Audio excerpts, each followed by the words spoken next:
திமுக அமைச்சரின் காருக்கு முன்னால் துணிச்சலுடன் விசிலை ஊதிய சிறுமி.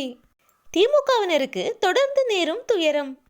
தலைவர் விஜய் அவர்கள் தனது சினிமா துறையை விட்டு தமிழக வெற்றி கழகம் என்ற அரசியல் கட்சியை தொடங்கி அரசியலில் காலடி எடுத்து வைத்துள்ளார்.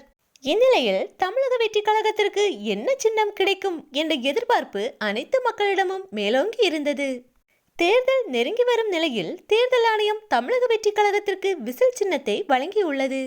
தமிழக வெற்றி கழகத்திற்கு விசில் சின்னம் கிடைத்திருப்பதால் தளபதியின் தொண்டர்களும் ரசிகர்களும் உற்சாகத்தில் உள்ளனர். தமிழகம் முழுவதுமே தற்போது விசில் சத்தம்தான் ஓங்கி ஒலிக்கிறது. குழந்தை ரசிகர்களும் தலைவர் விஜய்க்கு தான் அதிகம். தற்போது குழந்தைகள் கூட அரசியலை குறித்து தங்களது பெற்றோர்களிடம் கேட்டு தெரிந்து கொள்கின்றனர். தற்போது ஒரு சிறுமி செய்த செயல்தான் இணையத்தில் தீயாய் பரவி வருகிறது. திமுக அமைச்சர் சென்று கொண்டிருக்கும் திமுக கொடி பறக்க விடப்பட்ட காரின் முன்பு நின்று கொண்டு சிறுமி ஒருவர் விசிலை ஊதுகிறார். அதோடு அவர் திமுக ஒரு தீய சக்தி என்று கூறிக்கொண்டே மேலும் சத்தமாக விசிலை ஊதுகிறார். தொடர்ந்து திமுக அமைச்சர்கள் எங்கு சென்றாலும் எதிர்ப்புகள் கிளம்பி வருகிறது.